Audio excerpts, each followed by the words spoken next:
I am so glad the camera didn't come on that quickly. What the hey, man? What the hey?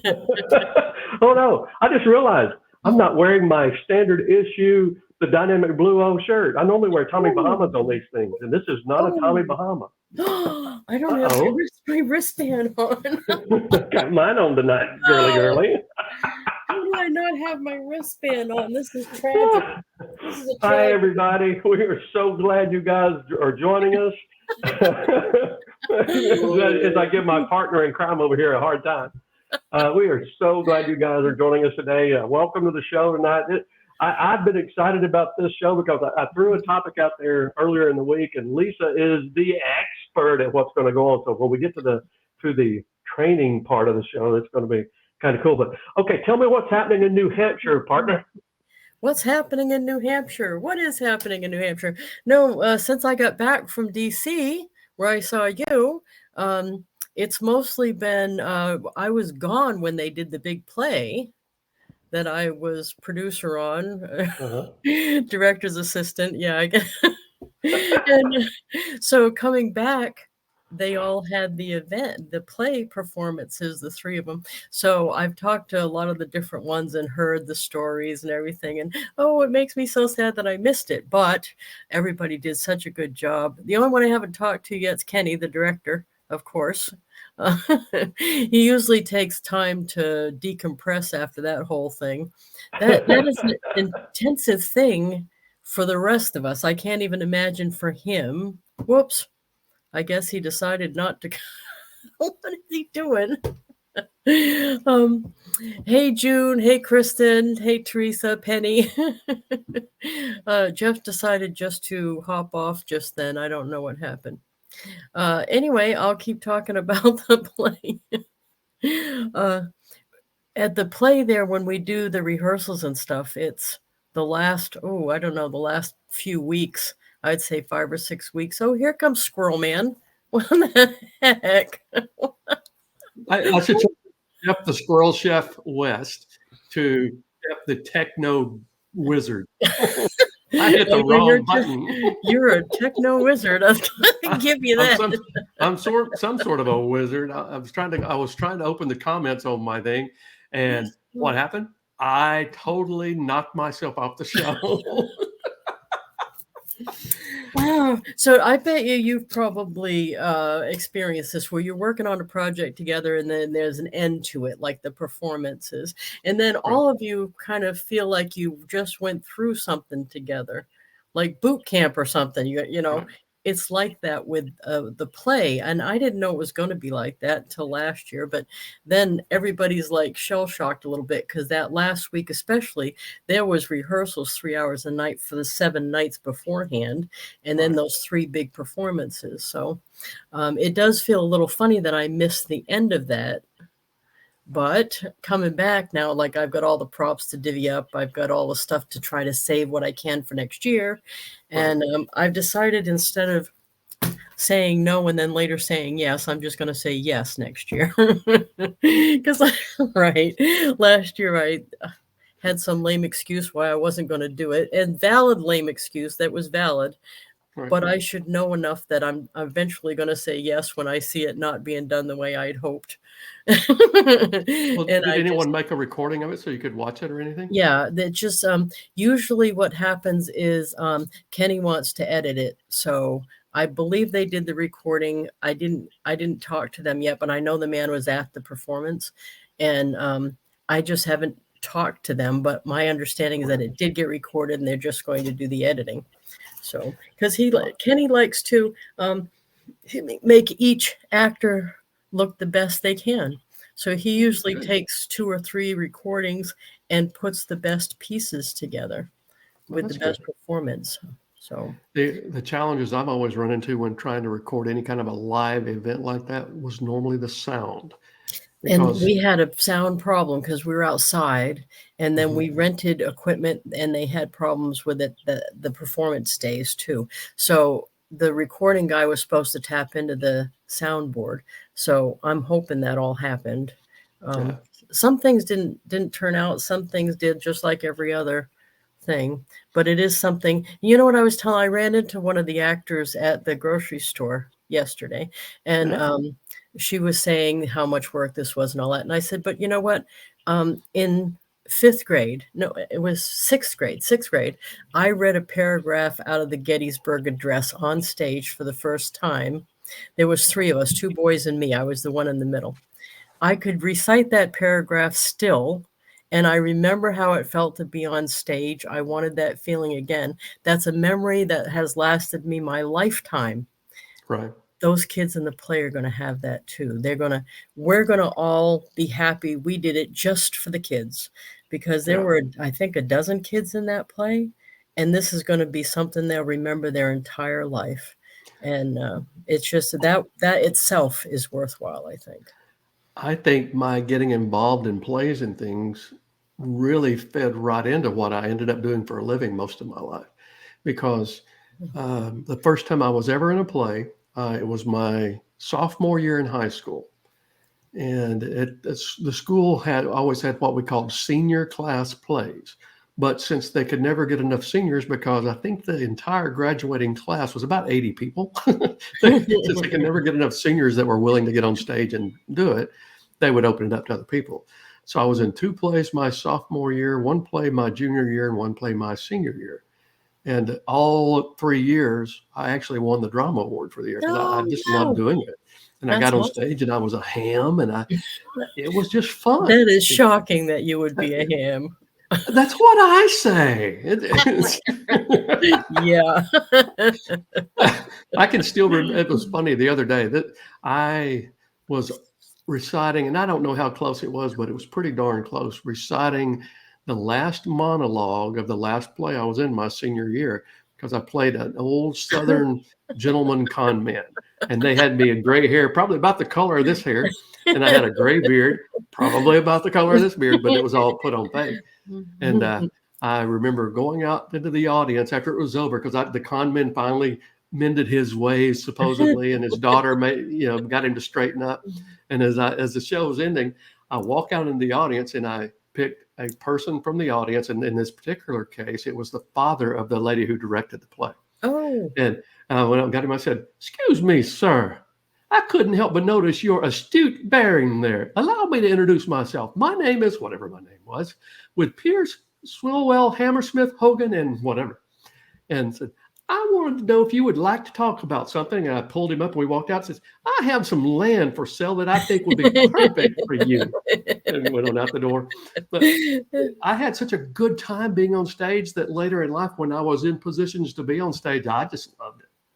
I really did. No, yeah, I never did that, but I wanted to in high school. They had a variety show every year, and I wanted to MC, and I never had the intestinal fortitude to try out for it. But so I have ended up doing speaking, which you haven't seen me do yet. I haven't. I've heard you say words though, so I know you can. Yeah, you know what though? I barely can raise my hand when we're in the group on a Zoom, and I know all of them guys. I guess I'm rusty. I need to do more of it. And let's do some shout outs. Hi, Penny, Teresa, Lucretia, June, Kamini.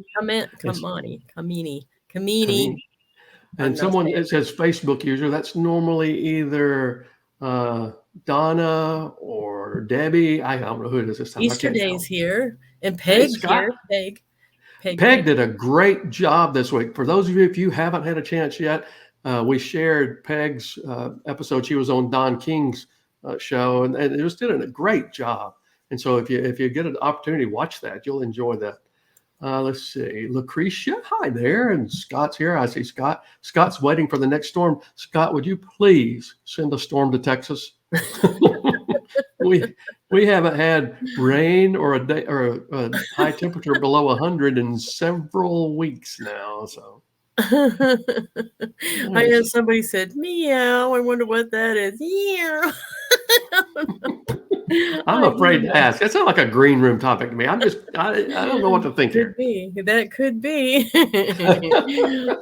And Lucretia said, "Miss you, Lisa, on our Tuesday time." Yes, Oh yeah, she usually goes on Teen Time Tuesday. Oh, and Kim's on. Hey, Kim, it's Kim. So Kim was my roommate in DC. Well, that's cool. DC. So now tonight, let's talk about, because it's 10 after, if you don't Okay. mind. And I don't mean to get anxious, but I love this topic, of course. We should have worked out extra time in the show for it. I know. We go over anyway. It's fine. So actually, Janelle Bixler, who is a team member of mine, I believe she's in my 5th generation in my Avon team. She was asking about developing a branding. And you know the whole thing, but I'll tell you some of the, because but right. I didn't know it was branding that I was doing. All I knew is that in my little town of 6,000 people, there were already 15 people doing what I was going to do. So my thought was I could give up and do something else, or convince everybody in town I was the only one. So, I didn't know that it was called branding yourself with the company name, but that's evidently what I was doing. So I would try to find ways. What the point was that I wrote down, even what I wanted to do was, when someone saw the word Avon, I wanted them to think me, that they'd seen me and that name together so many times that they would think of me when they saw it. So if they saw the ad on TV, it wouldn't have to say my name. They couldn't help themselves but think of me. Now, I bet some of you now that are not necessarily in Avon, I bet you if Peg saw Avon, she would think of me. Right. Right. So that was the point. And there were so many of us around here. So I did things like the first thing, one of the first things I did was the car, of course. And this is my Yugo. the Yugo is that's the trailer park in the background there, by the way. But yeah, the Yugo was interesting. $49.95, brand new, brand spanking new, worth every penny. Every penny. And I never did get towed. I got push started a lot, but never towed. But I put the name on it myself. I just bought stickers. Mhm. And I look around, and I do that still. I looked around and saw what other companies were doing, and then said, well, the oil company has the truck with the letters on it. How'd they get the letters on there? I thought they painted it on, and I went over and touched it, and it was stickers. So if you see somebody doing something now, go ask them questions, ask them. And then the thing I do want to emphasize, though, is lots of times you're going to have to, I want to say, massage the idea. You're going to have to make it smaller for you or different for you, or because I'm not an oil company. I don't have big money to do that, but maybe I could just go buy letters in the store and stick it on the car myself.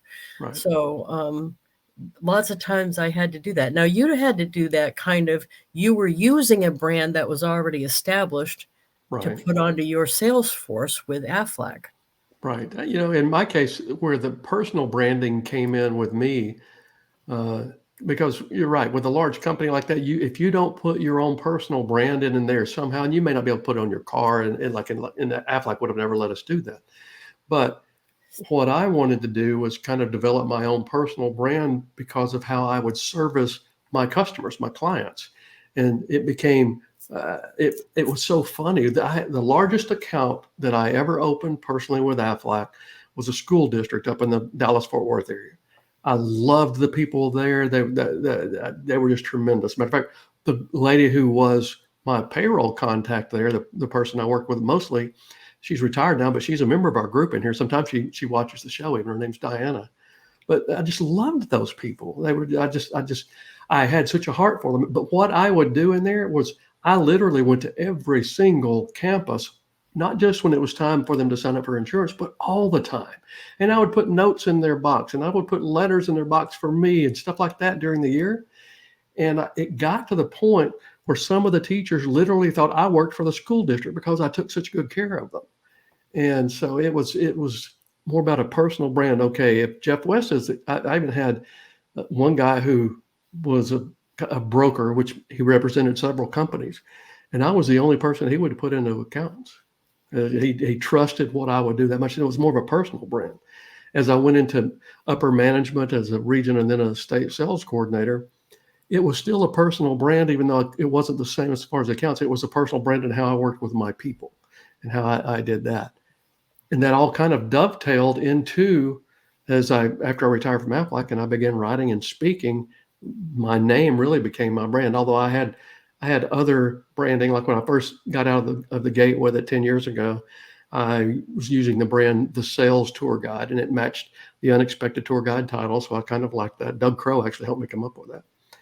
And then later, I evolved a little bit to fusion points, engage the science of persistence, because there's workshops that I'll do on that. But my brand is really still me. And I thought about that the other day. What could I do really about that more? Because all I could do is try to elevate that presence and do that. And I got to laughing because I was thinking about what we did at Zazzle with the Blue Hair merch shop. I thought, what could I do? Just get a shirt, get a hoodie or a shirt that says, "I'm Jeff West." You should. I don't know that that's a good idea. A caricature of you, though, because you could be a caricature. You're a character. I pretty much am a caricature. A caricature. Scott said, "Is that the car that backfired?" No, this is the one that backfired. This was the van that we bought, and I'll tell it because it's quick, but it's hilarious. I bought this with my first car allowance payments. They don't give you the whole car; they just give you payments. So this was only $750 on the side of the road. We bought it. But it backfired. I mean, if you ever watch the movie Uncle Buck, You mean the car itself backfired? Yes. Oh, you didn't remember that? This one backfired. Yeah. And the sad part was, Uncle Buck, Scott said, when I knew it was going to do it because it did it every time. And it was so embarrassing because it was so loud. So I would use it at the flea market. So I drive into my regular spot at the flea market, turn the key off, close my eyes, and just wait because I know it's coming. And it'd be like, bam! And all the little old ladies hit the deck. They just all hit the deck. And one time, the cop the police officer that was directing traffic came running over because it did it. And I knew that was probably bad. So I didn't want to say that's what happened. And he said, "What was that?" And I went, "Oh, damn onions." I know, but I... Oh, Mexican food. He laughed and left, so it worked. But it was every place I went with that car, I had to think about that because I couldn't go out at night. It was and every time I stopped, turned the key, shut my eyes because I knew it was coming. Anyway, that was this one. I had this probably 1.5 years of that. Yeah, that was extra special in the trailer park. Extra special. Does Avon still do car allowances if people sell enough? It's actually in the leadership program. And yes, I've gotten a car. They don't call it that now. They call it the lifestyle bonus or something like that. I've gotten a car allowance every 2 weeks since 1994. You know why? Because you are direct sales legend, Lisa Wilber. How did I know that was coming? How did I know? I say that as often as you say, "This is working for me." This is working for me. Now I can't even tell that story without thinking about you saying it. So this is my van right now. Okay. This is it. And that's similar to the truck that I saw in DC, and you told me whose it was. I forget who it was now, but maybe Molly's. Somebody else had one. Molly had a van. Yeah, big van. I think it was David and his wife that have that's right. That one. I'm pretty sure it was David. Yeah. But with this one, the difference, this one was that, where's the little picture? When I had this one done that I'm doing right now, it was already social media. This was 13 years ago. And I said to Fast Signs, it's fastsigns.com. I said to that guy, this is going to be different than our other ones because it's got to have some trick to it. It's got to be able to do something that I can video for social media. So he and I thought of this. Oh, I like that. So this is the back window. And where I get this idea was on Facebook. Somebody had a cat on their back window, and on the wiper was the tail. And I saw that and I went, lips and lipstick. There we go. So, yeah. Is that actually a rear windshield wiper where the lipstick is, or is that? That's Yeah. cool, kiddo. So, Okay. matter of fact, when I see somebody looking at me, I'll do that, like waving at them. You know what I mean? And they usually honk because they see me do it right. Yeah. Well, you were talking about the cop a while ago. It reminds me of a story, and it's off topic, but that's my job. My job is to distract you as you teach. But a friend of mine named Craig Webb was this was 40 years ago now, 30 years ago at least. We both lived in the Atlanta area, and he had been over in Alabama. We were both in a direct sales business back then, and he was over there. I think he was doing a meeting that night, actually. And it was like 2:00 in the morning before he started coming back to Georgia, long drive, and he rolled a stop sign. Well, all of a sudden the blue lights go on, and the cop pulls him over and looks at his license. And granted, I have a Southern accent. It doesn't come out too much anymore, but it has come out really. It doesn't have too much. Go ahead. Now, y'all don't get braggadocious on me. All right, here we go. But anyway, the cop pulled him over and looked at his license and said, "Boy, what the are you doing in Alabama at this time of night?"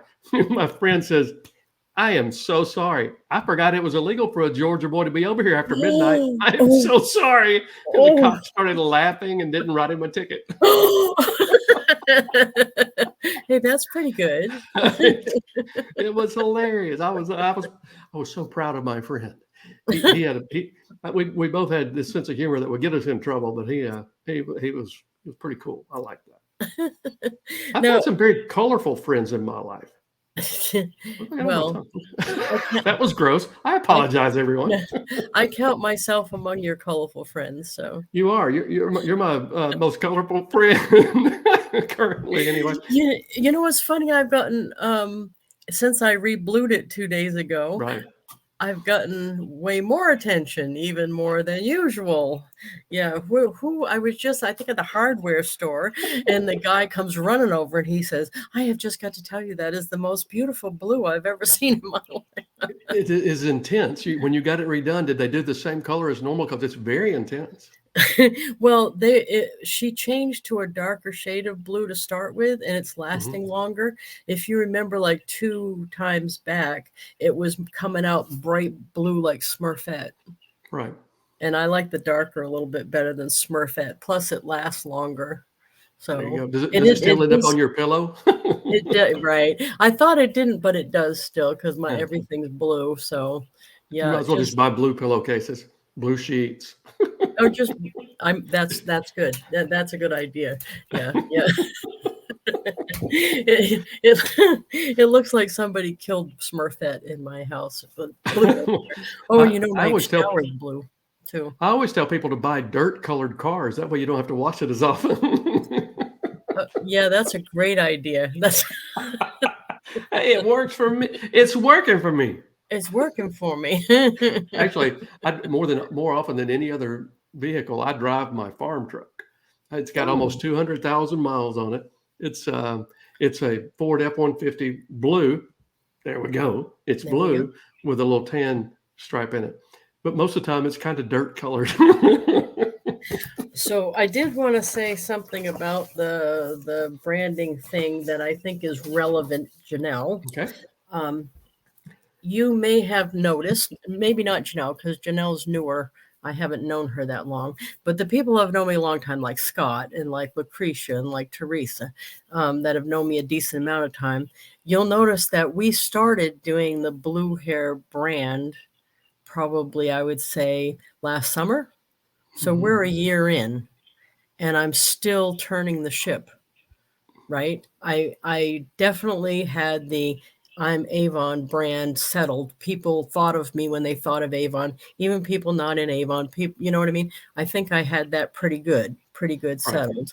So to be able to turn the ship toward this brand, it wasn't going to ever be an overnight thing. So if you're just starting a brand, your brand from the beginning, don't expect it to be this week no one knows who you are, next week everybody knows your brand.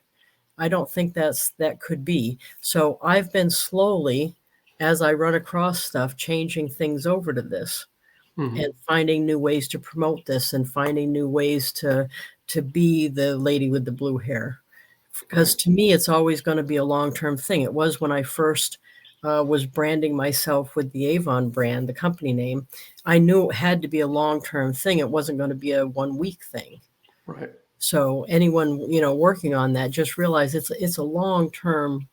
I'm expecting a good 10 years of doing this. Well, right. And the book keeps gaining traction. Our sales last month were probably one of the highest months we've ever had, and the book's been out now for almost a year. So that's good. And it's the kind of thing, you've done such a great job with all the things you did ahead of time, and you're just continuing to do that. Because someone told me once, and I think I remember reading it in a book, that something about a consistency rule. The You can't control consistency, everything, right? but you can And control. and I know you agree with me on this. That has got to be one of the harder rules to Mhm. follow, pretty much, because you have good intentions and then stuff comes along and other projects come along and take Right. you off of it. So Lucretia Scott, Nita, and Ty's on. Hey, Ty. Hey, So Ty. yeah, that was didn't he leave an awesome testimonial? He did. Thank you so much, Ty. That's much appreciated. That was great. And I forgot what I was going to say. Oh, we were talking about branding. I want my brand to be tall, dark, and handsome, but unfortunately, I'm short, kind of pale, and not necessarily so handsome. I was gonna say I've seen you in shorts. I'm not sure pale Yeah, even yeah, covers it. yeah. Pale may not even cover it. It said the girl in New Hampshire. Oh my gosh. Well, I never said I never said anything. It says I guess so. Facebook user said so. I guess branding is more or less the rule. The more people who know what you do, the more successful you will be. Right. You can be successful at anything if enough people know what you do is the rule. But Right. it's easier to let people know what you do if you find some way to be memorable or find something to attach yourself to. Like for the first part of my journey here was Avon, the large company that already had a brand. So all I was doing was attaching myself to a well-known brand. Now Mhm. I've moved to more of creating my own brand with said the lady Right. with the blue hair.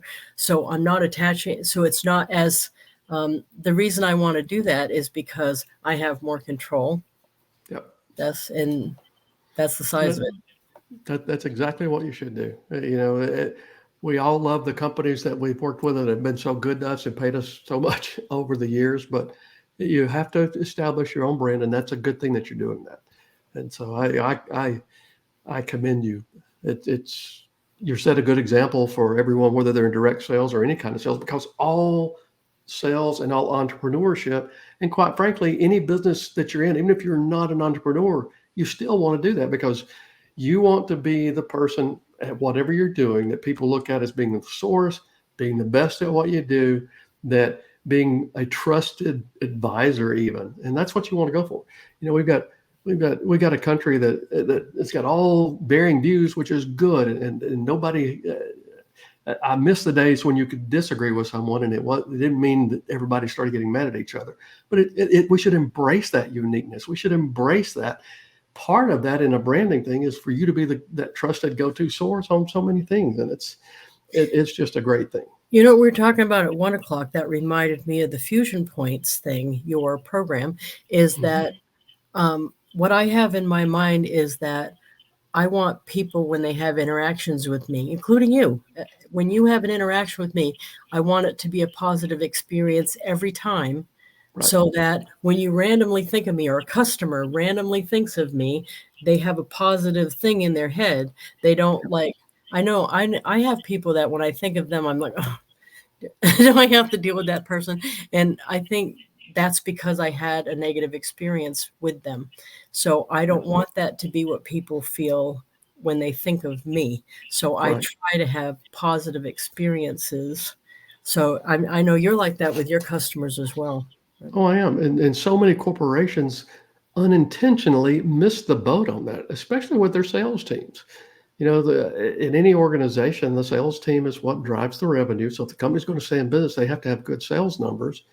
And sometimes I've seen companies throw a lot of collision points in the mix that makes their sales team not necessarily real pleased with who they're representing. And so you want to avoid that. You want it to be fusion points. You want to make it a situation in everything you do where you've got enough positive emotional experiences there that you can combine with logical, whatever's going on at the time, that cements a relationship that's hard to break. I've got relationships with people today that I haven't worked with in forever now. And I still have those relationships. And it's because the fusion points we built then are still there. We may not be doing business together anymore, but the points are still there. And that's what you're going for. I know we're running at 6:30 now. You want to go ahead and one other thing. The number one money earner in sent out cards is Jordan Adler. Do you know he doesn't explain the comp plan? And actually, neither do I. I couldn't tell you Avon's comp plan to save my life. But you know what he does, which I also do? He takes his people bowling where they don't talk about work. He goes to the movies with them. He'll grab a couple people when he's out and they'll all go do something together. That's what he does. He doesn't sit around and explain the comp plan or always be teaching people stuff. He's just being with them and they're bonding and having an experience and they stay with him. Yep. That's the key to success in any business, in my opinion. It really is. It's not being able to explain the comp plan necessarily. It's not knowing everything there is to know about the products. It's building positive feelings with your relationships with the people. Right. Any reminders would you like to do now? Well, I kind of threw that sentence. I feel like Yoda. Any reminders would you do them now about the True Blue Book Crew? Talk about that just a little bit before we get off there. I should so have something ready to say about that, shouldn't I? We've got three people right now. We've got Janelle, we have Teresa Staples, and we have Peg Duchesne. We have 3 members of the True Blue Book Crew. And they do not even know what they're going to get yet because I never did the graphic yet. It's time. If we want to promote it, you need to do it. Yes, I do. Yes. Yeah. See, I'm not. See, you should take that as a lesson from me. Is that you don't have to be perfect, obviously, to get the job done. Right. Oh. Well, maybe next week we'll spend a little more time on that, and you can tell everybody what they're going to get and what they have to do to qualify. Because the bonuses you've got planned for them are huge, and I think them knowing it might be a good thing. I know there's at least a dozen other people working on it because they asked me for their frame. So. Right. Yeah, so where everybody's working on it, thank you so much. I'll have more promote it more now that we're back on Earth from the convention and the play. So you know what's really weird for me right now? This time last year is about when we had finished up the writing of Blue Hair. We hadn't launched it yet, but we were finishing those things. That's where I am now on the new book. The title of the new book, you guys, is Streetwise to Saleswise. And it's awesome. I won't tell you the subtitle because I'm just going to hold off on that. But it's set in New Orleans, and the main character, the protagonist, is a young man, and a little bit of a smart ass. Excuse me, but that's the truth. But we watch his evolution as the book goes on, and it's got some great stories in there. I'm really proud of it. I'm as proud of that as I was Blue Hair. And hopefully that will be. You get to read the book ahead. I get to. You did, didn't you? And I actually, it's really good. I actually went ahead and shared an early reader copy with Peg today too, or maybe it was yesterday. Good. Anyway, so yay! But hopefully it'll launch before the end of the year. I actually have the next one. The co-author and I have agreed on the program. Oh, nice. Finalize it and all that, but that will be my next project, and that's going to be pretty exciting too. We've already kind of laid out some thoughts, and it's going to be an unusual setting for a parable. I'll just leave it at that. It's going to be fun for me to write. But you remember the question that I asked in the group this week, the Go Givers group? Yes. And I asked the question about, does anyone have a contact? I really need to interview a hostage negotiator. This next one's going to have a really interesting setting. Hostage negotiator. That's nice.